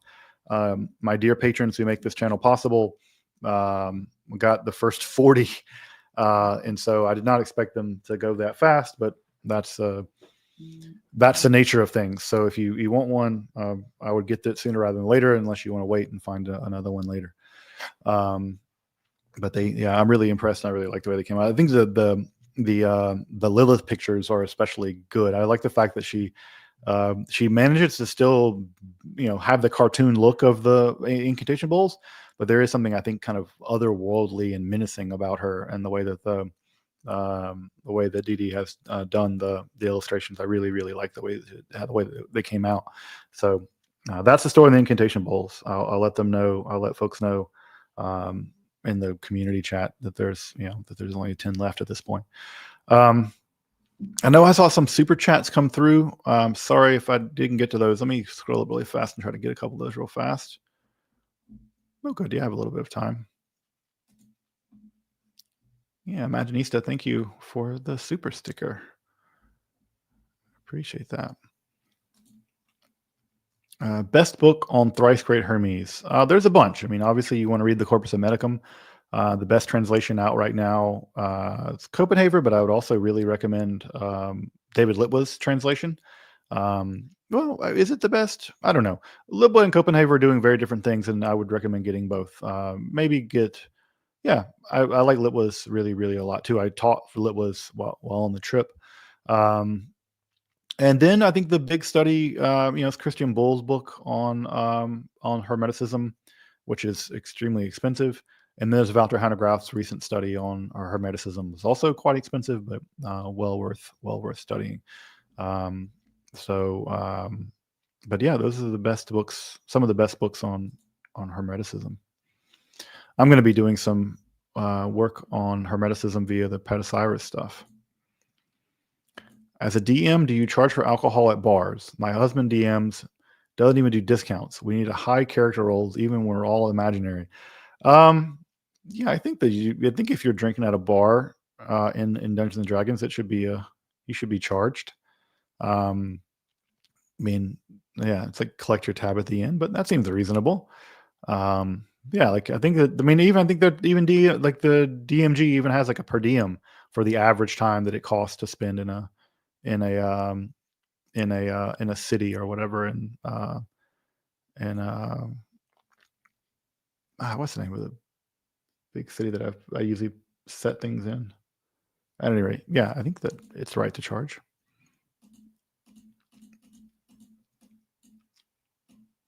Let me see, make sure the other super chats. And folks, feel free to throw questions in the chat if you want. Friday RC, did not find a +5 magic items. Oh, wow, a +5 magic item would be very, very powerful. The only souvenirs that I brought back from Egypt, my favorite souvenir that I got in Egypt is this. I don't know if it's exactly a +5, but take a look at this. It's a monk's cowl, like the monks, the Coptic monks wear. So I got this. Sure, I shouldn't be wearing this because I'm not a monk, but the thing looks so cool. And with the beard, it kind of looks the part. So you could really like monk out. So I just love like Coptic monks just look so badass. So I got one of these monk cowls as like a souvenir. So I don't know if this is +5. It's probably at least a +2 against something monkery. But yeah, I really like these the monk cowls. So I got one of those as a souvenir. I think that's literally the only souvenir that I got myself was the hats, right? Of course, I'm going to go to Egypt and get hats. So yeah, at least with that, I can like wear that and monk out.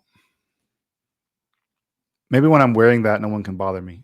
I can just like be quiet and no one could come and say anything to me. Christian, good to see you. Thank you for the super sticker. Oh, also, Frat RC, I should mention that. Well, I guess I can't mention.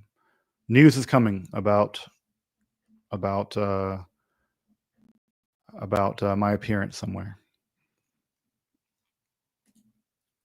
Let's see here. Hi, Khaled. Yeah, unfortunately, sorry. I'm sorry we didn't get to meet. I appreciate the super chat. Yeah, it's a pity we didn't. You know, the itinerary was just so action packed that I literally did not have a day off. And also, where we were staying was way out in 6 October, and so it's pretty far away from Cairo in many ways. So that's the only thing I wish that we were.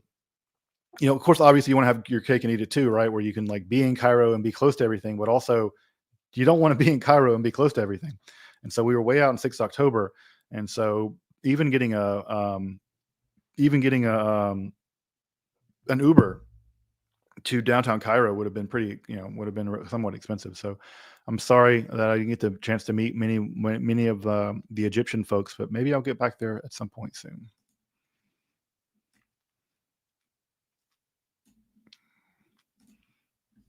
Thank you again, Khaled, for the super sticker. I appreciate that.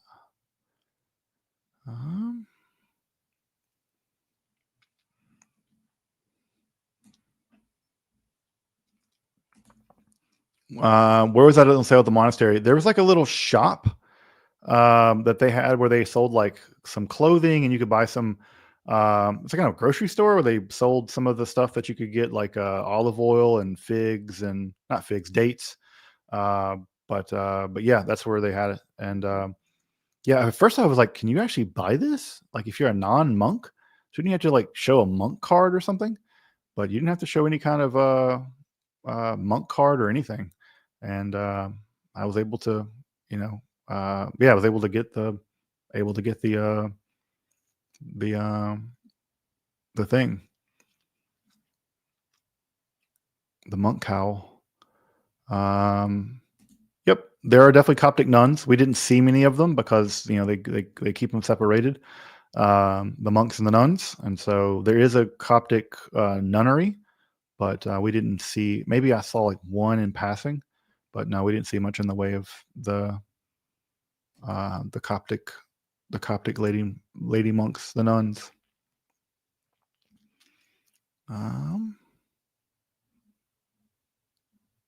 Yeah, of course I got the cool monk cowl. Why? It's like the one thing that I wanted. Um, um, it's a good question about the Pedicyrus and Nebuchadnezzar. Um, yeah. Oh, yeah. I know. Yeah. This is a really important point about them. In fact, there's even a thing called the Wheel of Pedicyrus, which is a divination tool attributed to Pedicyrus.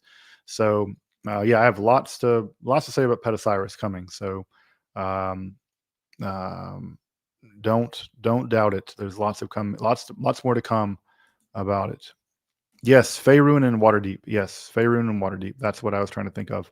I think a lot of folks, like, I eased my way into fifth edition by DMing the Phandalin adventure, and uh, but yes, Faerun and Waterdeep.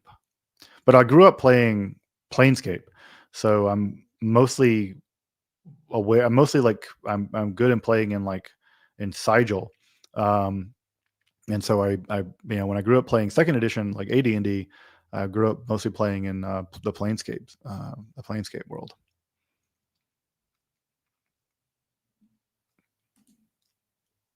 What's the most expensive book you own? I have some antiquarian books that are pretty penny, but definitely not going to tell you how much of rare books I have in terms of cost. But yeah, definitely have some old rare books. Um, let's see other questions. Um,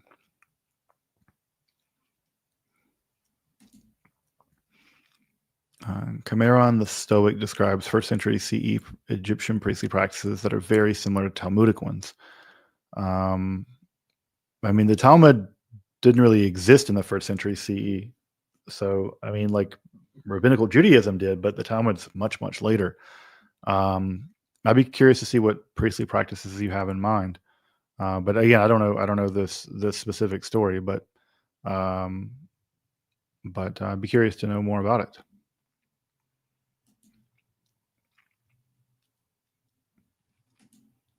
Um, Do you find anything about that in the French book? Yes. Um, yeah, what about Pedicyrus, the Pedicyrus book? Yes, I found actually a lot of cool things in there. All right.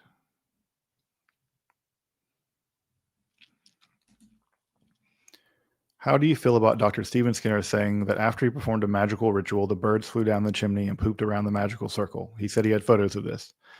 Um, I don't feel one way or the other about it. I think if Dr. Skinner is telling a story about what he experienced, who am I to doubt him? I think that the world is a very strange place, and I certainly can't pretend to have all the answers about how things work and what works.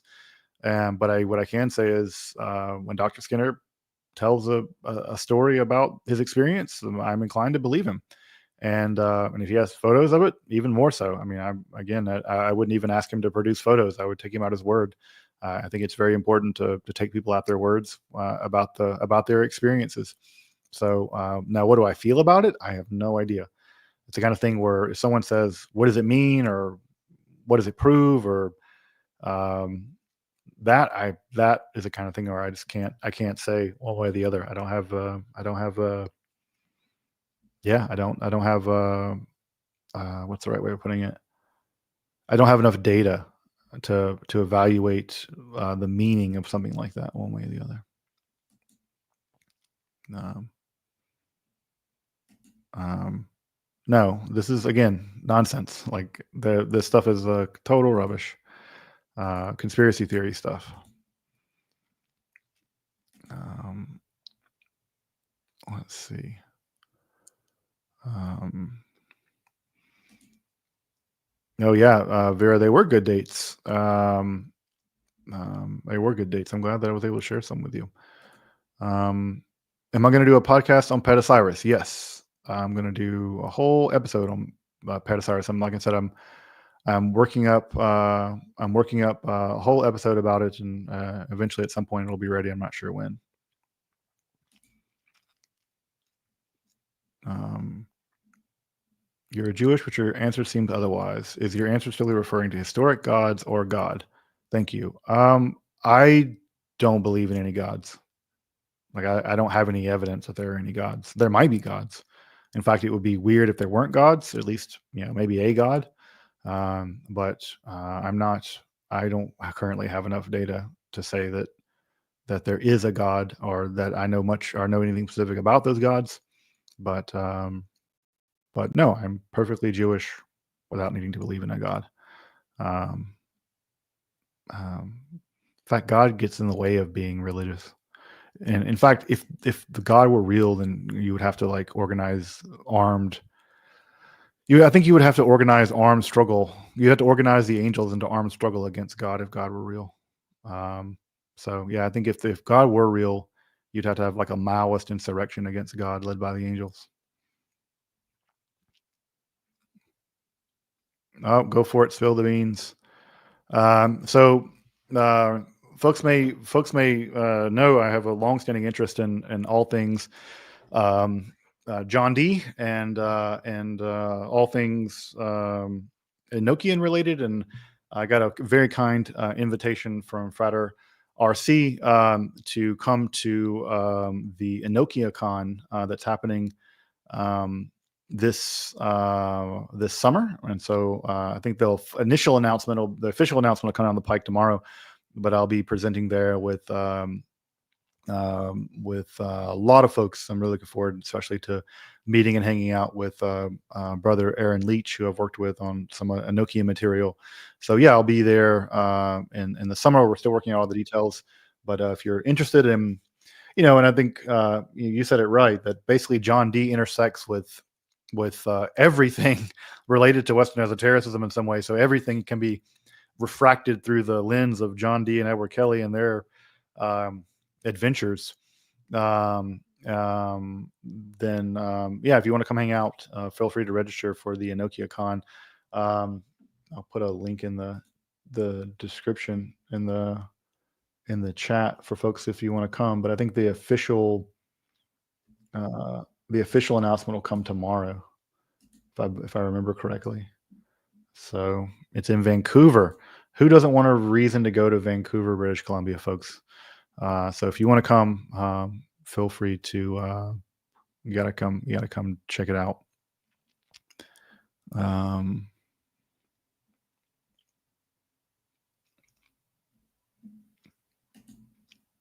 How can you comprehend ancient text if you don't see what they're saying through their God filter? I mean, I can imagine why people would believe in gods or a god. That seems very reasonable. Very reasonable to me.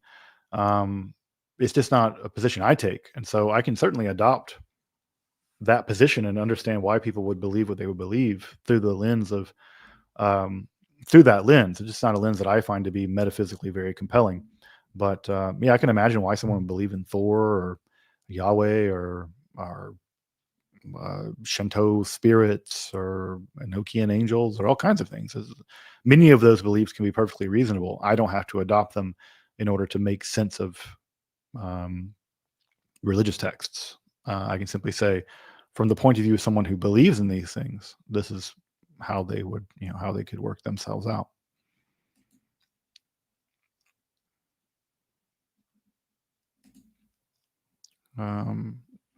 I believe you said recently that you do not practice magic. No, I've never practiced any kind of magic. But at any point in time, did you consider practicing? And if so, did you have a specific branch or type in mind? I've never really been tempted to practice magic. I mean, that's outside of prayer, right? I mean, if I did practice any kind of thing, it would be prayer, which I basically think is just sort of magic in general. But no, I've never really found magic to be as a practice for me, to be terribly compelling to me. Again, that's not to say it's not compelling. I'm saying what I would say is I'm probably being unreasonable. Obviously, magic is extraordinarily compelling for a great deal of people to do. I've never found it personally that compelling.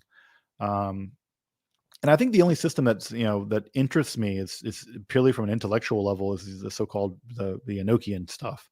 And it's interesting to me mostly, but it's because I've studied it for so long. and because I lived in that world, and I'm a complete nerd. I love grids and weird languages and stuff like that. So there's so much of that material that I find so weird that I just find it interesting. But I don't find it especially interesting. Also, I like the cast of characters, like Medimi, and the angels are kind of like cheeky, and I don't know.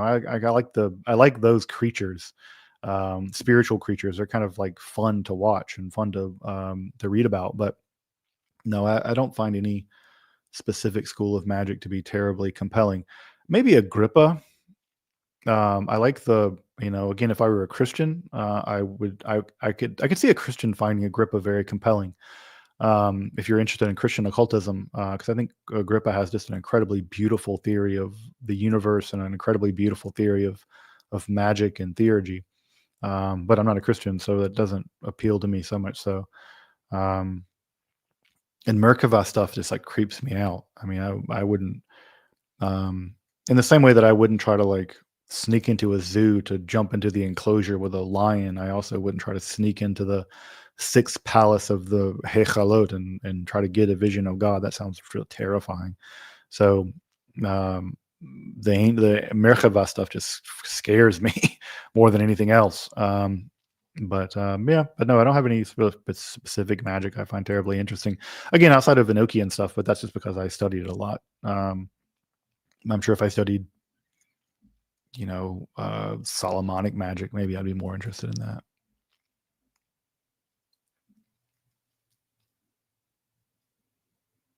Let's see.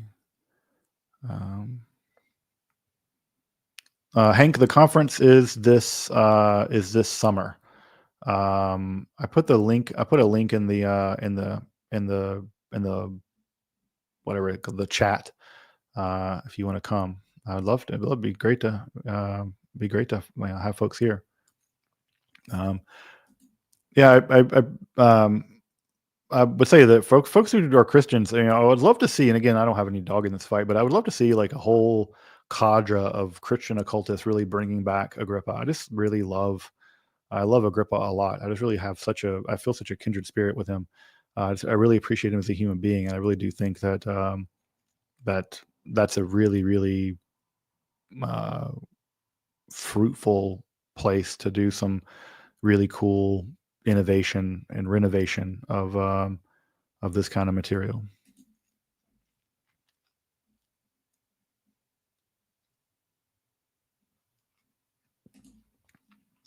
Is there any way we as a community could convince the University of Illinois Press to re-release Nauert's Agrippa and the Crisis? Yeah, this is a great point. I don't know. You can write them and see. Maybe they could do print on demand. I mean, I'm sure they have whatever it takes to do that. But yeah, maybe they could do print on demand and reprint the Nauert text. You can find it online. I think it's on Anna's archive. But yeah, it's a great text, well worth having. But yeah, it's a pity that it's, I think, basically out of print and pretty difficult to find. Maybe now after since this Agrippa class and this work that Dan and I did on Agrippa, maybe there'll be more of an interest in Agrippa studies, and folks can get them to do it. So, but all right, folks. Any last questions or any last questions or thoughts on the? I know there's a lot of folks on the Egypt trip and other things.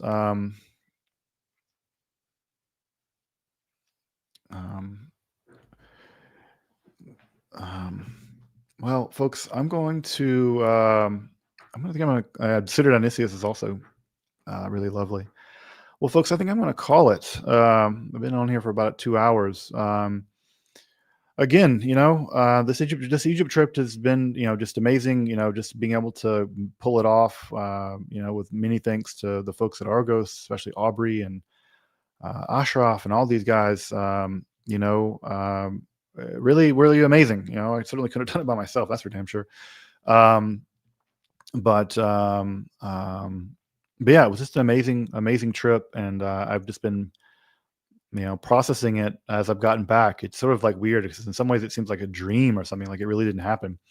But the sand that's still in my boots is a good reminder that it absolutely did happen. So So just an amazing experience, and really glad that was able to do it with all these folks. So in fact, I think I hear my kids have just come home from school, so I'm gonna go down and hang out with my kiddos who I miss dearly after not seeing them for a month.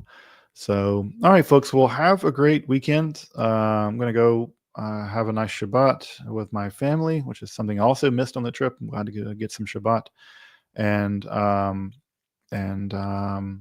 yeah, I'm gonna have a good night. But I hope everyone I hope you guys also, if you observe the Shabbat, I hope you have a nice Shabbat Shalom with Shabbos. And if you don't, hope you find a way to take care of yourself. Everybody deserves rest. The great thing about Shabbat is that you get to say no to something. You get to say no to work, and so if there's something you want to say no to, use the excuse of the Shabbat to say no to whatever it is that you don't want to bring with you into the weekend. So, all right, folks. Well, have a great weekend. I'll be back next week. Next week's episode is going to be on the demiurge in Valentinus. We're going to be dealing with Valentinian demiurge. So another episode in the series on the series on the demiurge. Oh, Hank, thank you for the super super sticker, man. Yeah, I'll after I take the tax appropriate, I'll pass on their cut to them. Thank you, Hank, and thank everybody. I'll see everyone soon. Again, if you want an incantation bowl, there are like 10 left, and hopefully there'll be some more coming out soon. But otherwise than that, folks, I'll see you next week for the Valentinian demiurge. You guys have a great night. Take care.